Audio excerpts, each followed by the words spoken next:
Look at the national debt. What? Oh, that sounds big. And it is. But you know what? There's a lot of misleading information out there that's making this bigger than it is. And I want to make sure you get the facts. So let's get to it.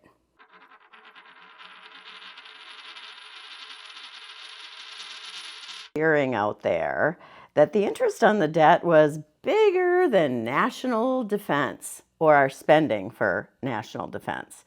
And this surprised me because I spend a lot of time in my course creation showing people in classes the federal budget. And I've been quite familiar with a lot of the expenses in the federal budget for a number of years now. So I knew that defense spending was in about the $700, $800 billion range.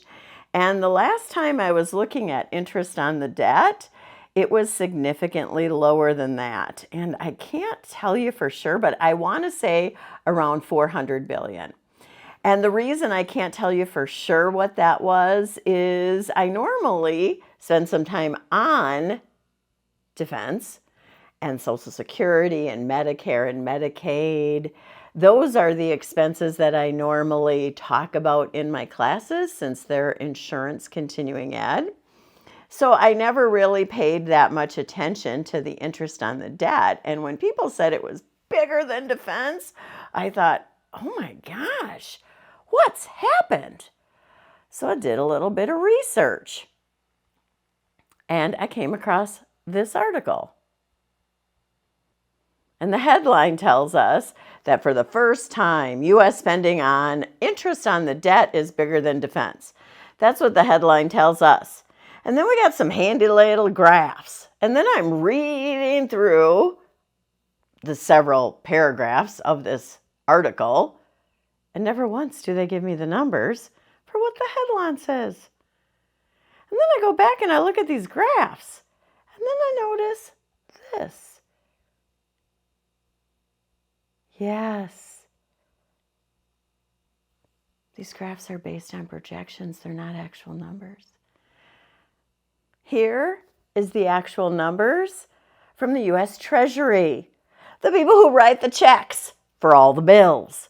The people who know exactly what's going out for what and make sure it gets out there. That's our U.S. Treasury. And if you notice here, interest on the debt is not larger than defense. The reason I have nice little arrows next to health insurance and Medicare is I wanted to illuminate that these two expenses combined are even bigger than Social Security at the top of the list.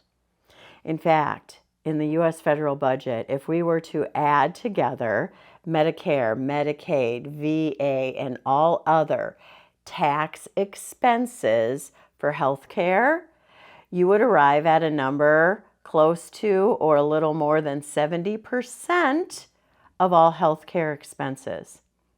We in the United States are not that far off from Medicare for all or healthcare for all. But that isn't the point of this video. We'll talk about that in a different video, another macro video. It seems to me, and I've been around for a little while, that whenever we have a Democrat in the White House, people make a big deal about the deficit and the national debt. And when we have a Republican in the White House, that big deal kind of goes away. It doesn't become so big and illuminated anymore. Around here, I try to keep to the facts of the matter. The green bars is the last time we ran a surplus. This was under President Clinton, who is a Democrat. Then you'll notice we move into the Bush years, and many economists theorize that if it wasn't for the events of September 11th, we would have continued to run a surplus. But I want to move this more current. And I'd like you to look at the biggest bar on the graph. That is 2020. That happened under Donald J. Trump.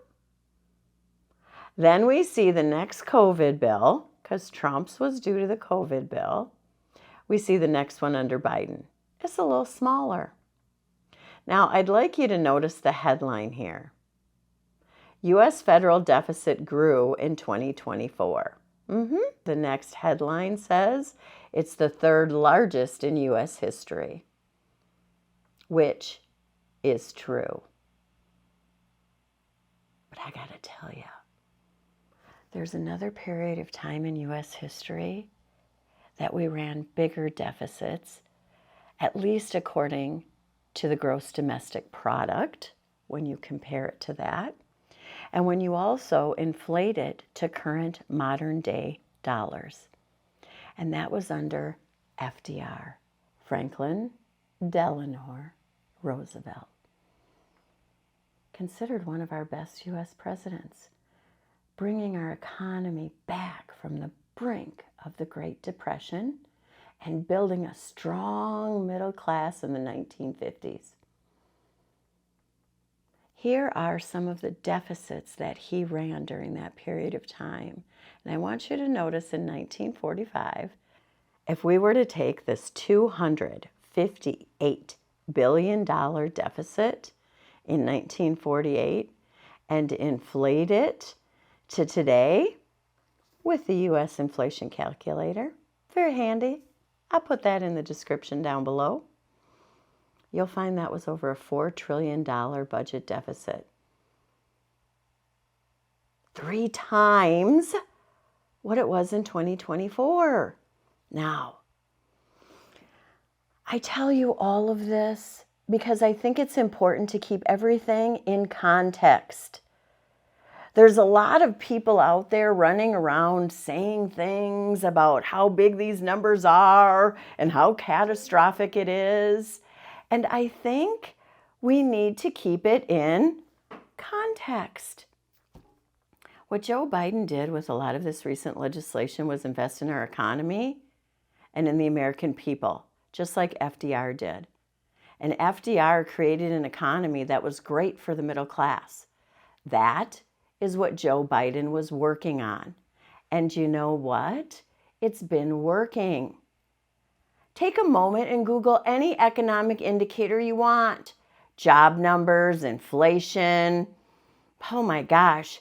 Businesses even put an extra $1 trillion into the economy to help build what Joe Biden was working towards. Do some Googling, do some research, and do me a favor.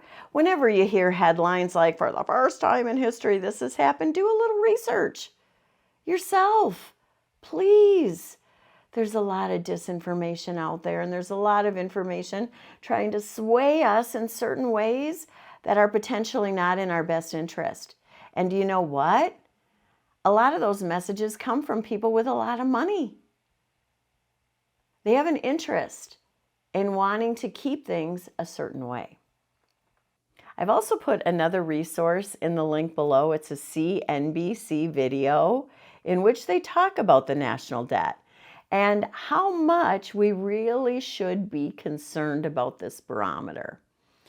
Just in case the things that I've shared with you has got your interest piqued or you don't believe what I'm telling you. That's okay. Do some research. And also, like always, comment below and let me know if you have other factual information or other resources that would help me learn more about this topic too. Make sure you subscribe because I am going to be here giving you good information to take the fear out of your finances. And like this video, it makes sure this content gets to other people. Thanks so much, and be fearless and have fun.